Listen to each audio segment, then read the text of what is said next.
दोस्तों, सीरियल मनसुंदर में आ चुका है बहुत बड़ा ट्वीट, जहां कर जूही और समर ने मिलकर दादी और रोली को करवाया गिरफ्तार और रूही आ गई सही सलामत घर वापस। तभी रूही को जिंदा देखकर नहार आया सदमे से बाहर। जी हाँ दोस्तों, अब ऐसे में जूही और समर को इतना तो पता चल चुका है कि रोली ने रूही की गाड़ी में कुछ गड़बड़ी की थी, इसीलिए रूही की कार का एक्सीडेंट हुआ है और इसी वजह से सभी को लगा कि रूही की जान चली गई है। समर और जूही अब इस मामले को हल्के में लेने के मूड में नहीं होते। दोनों मिलकर एक जबरदस्त प्लान बनाते हैं और एक आदमी को पैसे देकर नकली पुलिस वाला बनाते हैं। जूही उसे सारी योजना समझाती है। तुम्हें पुलिस की वर्दी पहनकर हमारे घर आना है, रोली को सबूत दिखाकर डराना है और उसे यह यकीन दिलाना है कि उसके खिलाफ हमारे पास सबूत हैं। अगले ही दिन नकली पुलिस वाला घर आता है और सीधा रोली के सामने पहुंचता है। वो एक फर्जी फोल्डर खोलता है जिसमें फोटोज, कॉल रिकॉर्ड्स और कार से जुड़ी डिटेल्स होती हैं। वह रोली को दिखाकर कहता है, हमारे पास वह सबूत हैं जो यह साबित करते हैं कि तुमने ही रूही की कार के ब्रेक से छेड़छाड़ की थी। अगर तुमने अभी सब कबूल नहीं किया तो तुम्हें फांसी की सजा हो सकती है। यह सुनते ही रोली के चेहरे का रंग उड़ जाता है, वह कांपने लगती है, उसकी आवाज़ लड़खड़ाने लगती है और वह कहती है, मैंने कुछ नहीं किया, यह सब दादी के कहने पर किया था। तभी दादी वहां आती है और कुछ बोलने ही वाली होती है कि रोली चिल्लाकर कहती है, दादी, अब मैं झूठ नहीं बोल सकती। आपने ही कहा था रूही को हटाना होगा, आपने ही कहा था वह हमारे रास्ते की रुकावट है। जूही, जो कमरे के बाहर छिपकर यह सब देख रही होती है, फौरन बाहर आती है और मुस्कुराकर कहती है, बस यही चाहिए था, मुझे अब असली पुलिस को बुलाने का समय आ गया है। जूही तुरंत असली पुलिस को कॉल करती है और कुछ ही देर में पुलिस वहां पहुंच जाती है।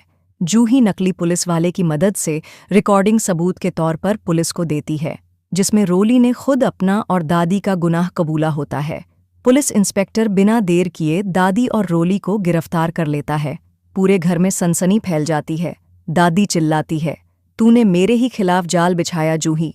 लेकिन जूही शांत होकर जवाब देती है, मैंने नहीं, आपके कर्मों ने आपको फंसाया है।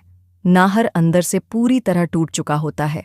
उसके चेहरे पर मायूसी, आंखों में आंसू और दिल में एक अधूरी चाहत होती है। लेकिन किसी को नहीं पता कि जब जंगल में एक्सीडेंट हुआ था तभी कुछ स्थानीय लोग वहां पहुंचे थे। रूही बुरी तरह से घायल थी, लेकिन सांसें चल रही थीं। वे लोग रूही को अपने घर ले जाते हैं और उसका इलाज शुरू कर देते हैं। उधर नाहर वहीं जंगल में बेहोश पड़ा होता है। उन लोगों की नज़र उस पर नहीं पड़ती। कुछ घंटे बाद जब नाहर को होश आता है, वह रूही को ढूंढता है, लेकिन उसे कहीं कुछ नज़र नहीं आता। जली हुई कार और आसपास के निशान देखकर वह समझ जाता है कि रूही अब नहीं रही। वह टूटे दिल के साथ घर लौटता है और परिवार को बताता है कि रूही हमें छोड़कर जा चुकी है। यह सुनते ही पूरे परिवार के होश उड़ जाते हैं। कुछ हफ्तों बाद जब रूही पूरी तरह ठीक हो जाती है तो वह तुरंत अपने घर लौट आती है। दरवाज़ा खोलते ही पूरे परिवार के होश उड़ जाते हैं। सबसे ज्यादा चौंकते हैं नाहर, जो रूही को देखकर अपनी आंखों पर यकीन नहीं कर पाते। वह दौड़कर रूही को गले लगा लेते हैं और फूट फूट कर रोते हैं, तू लौट आई रूही, तूने मुझे छोड़कर नहीं गया। नाहर के मुंह से बस यही निकलता है और फिर एक बार नाहर और रूही एक हो जाते हैं और साथ ही में समर और जूही का रिश्ता भी और मजबूत हो जाता है। और समर की माँ सोनी को भी अपनी गलतियों का एहसास होता है, क्योंकि सोनी ने भी पहले दादी और रोली का साथ दिया था ताकि जूही घर से बाहर हो जाए, क्योंकि समर की माँ भी जूही को बिल्कुल भी पसंद नहीं करती थी और वह भी समर के लिए अपनी पसंद की बहू लाना चाहती थी। लेकिन अब सब कुछ ठीक हो गया है और सोनी आंटी ने भी रूही और जूही को दिल से अपना लिया है। तो दोस्तों, अगर आप चाहते हैं कि रूही और जूही हमेशा मिलकर रहें और उनके बीच कभी भी दूरियां ना आएं, तो आप इस वीडियो को लाइक करें और आपके अपने YouTube चैनल को सब्सक्राइब करें और कमेंट बॉक्स में रूही और जूही के लिए एक प्यारा सा कमेंट बॉक्स ज़रूर करें। दोस्तों, सीरियल मनसुंदर में आपको कौन पसंद लगता है, हमें कमेंट बॉक्स में ज़रूर बताएं।